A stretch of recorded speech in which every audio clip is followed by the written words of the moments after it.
जय श्री कृष्णा।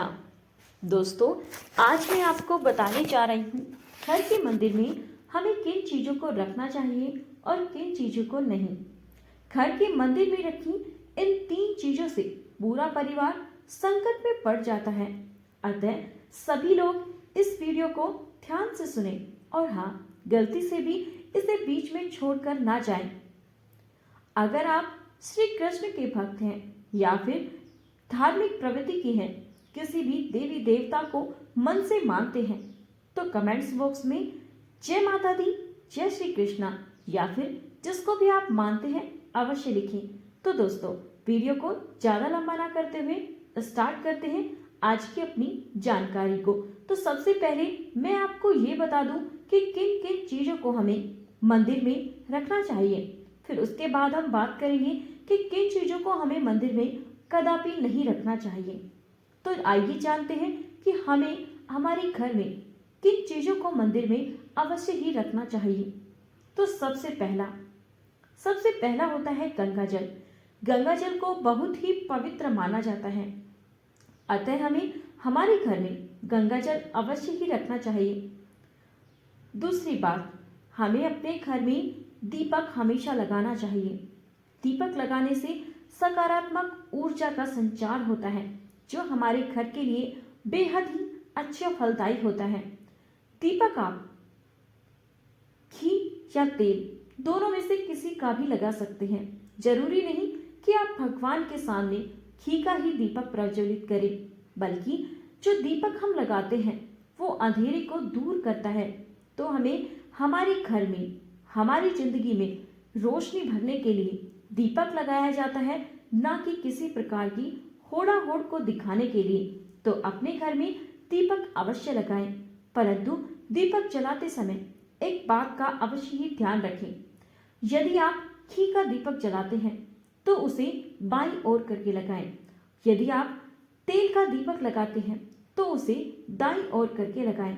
तो आइए जानते हैं तीसरी चीज, जिसे अपने घर में रखने से, अपने घर के मंदिर में रखने से बेहद ही विशेष फलदायी होती है।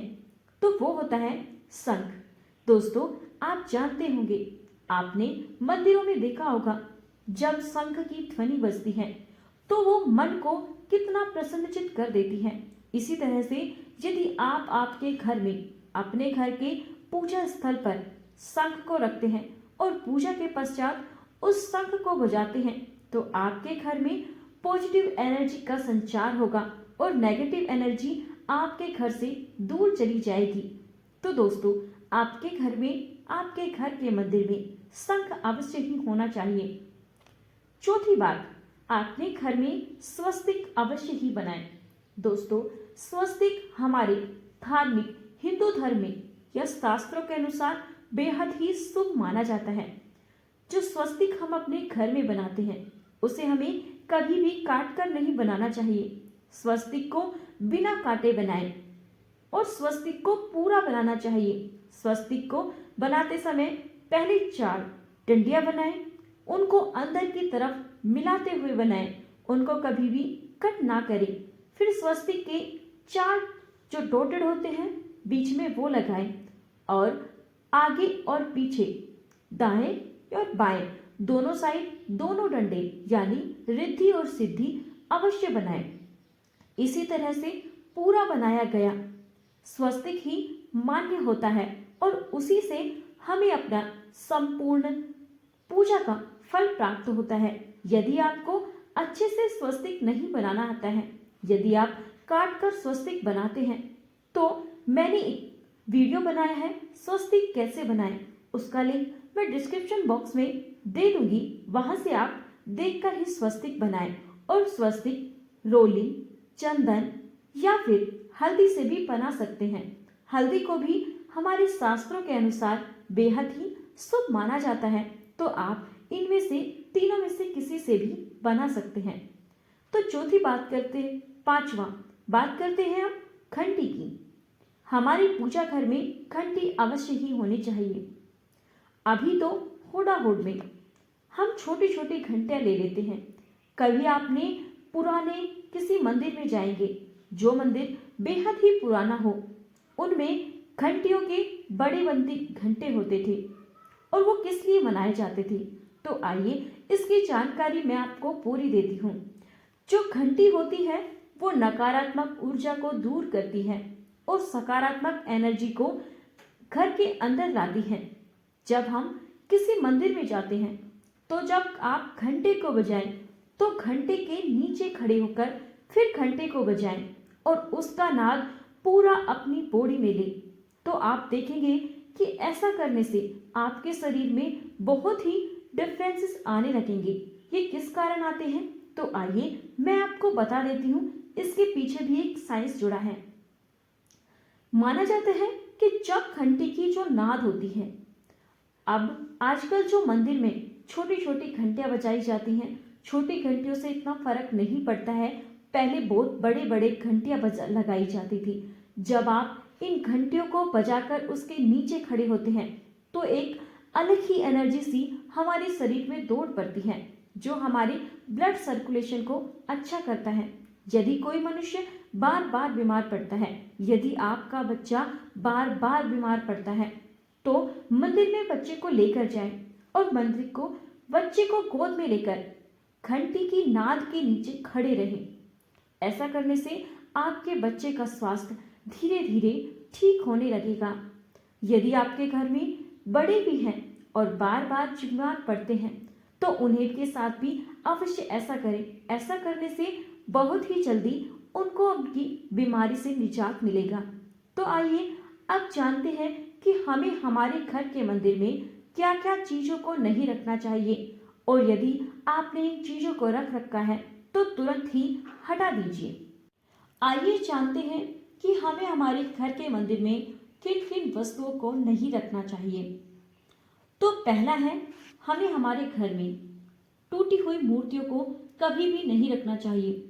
अगर कोई मूर्ति खंडित हो गई है तो तुरंत ही उसे निकाल दें और ऐसे ही इधर उधर न फेंकें। इससे आप पर बुरा असर पड़ सकता है। आप अपने घर में जो मूर्तियां निकलती हैं, या तो वे ब्रेक हो जाती हैं या फिर खराब हो जाती हैं, तो उन्हें किसी मंदिर या फिर पीपल के पेड़ के नीचे अवश्य ही रख दें। ऐसा करने से आपको कोई परेशानी नहीं होगी। तो आइए दूसरी बात करते हैं। यदि आपने आपके घर में मंदिर के परिसर में अपने किसी मृत परिजन की फोटो को लगाया हुआ है, तस्वीर को रखा हुआ है, तो तुरंत ही उसे वहां से हटा दें, क्योंकि हमारे मृत परिजन हमारे लिए पूजनीय सम्माननीय हो सकते हैं, परंतु उन्हें हम कभी भी भगवान के बराबर रखकर पूज नहीं सकते। अतः यदि आपने अपने घर में मृत परिजन की तस्वीर को मंदिर में लगाया हुआ है तो उसे वहां से तुरंत ही हटा दें। चौथा, यदि आपने किसी साधु महात्मा की तस्वीर को मंदिर में रखा हुआ है। आज की युवा पीढ़ी साधु महात्माओं को बड़ा मानने लगी है, तो वो क्या करते हैं कि अपने घर के मंदिर में उन साधु महात्मा की तस्वीर को रख लेते हैं, परंतु ऐसा हमें कभी नहीं करना चाहिए। यदि आप किसी साधु महात्मा को मानते हैं तो उसमें उनकी तस्वीर को अपने घर के किसी दीवार पर लगाएं, ना कि घर के मंदिर में रखें। पांचवा, अपने घर के मंदिर में कभी भी अगरबत्ती ना लगाएं। अगरबत्ती की जो छड़ होती है वो बांस की बनी होती है और बांस को जलाना हिंदू धर्म में बेहद ही अशुभ माना जाता है। इसलिए आप घर के मंदिर में कभी भी अगरबत्ती को ना लगाएं। आप धूप लगा सकते हैं। तो दोस्तों, आज के लिए इतना ही। आपको ये जानकारी कैसी लगी कमेंट्स करके जरूर बताएं। यदि ये वीडियो आपको अच्छा लगा हो और चैनल पर पहली बार आए हो तो प्लीज़ मेरे चैनल को सब्सक्राइब करें। साथ ही ऐसी ढेर सारी जानकारियों के लिए, ऐसी वीडियोस के लिए बेल आइकन को प्रेस करें, जिससे आगे आने वाले ऐसी वीडियोस के लिए आपको नोटिफिकेशन मिल सके। आज के लिए इतना ही। वीडियो देखने के लिए आपका धन्यवाद।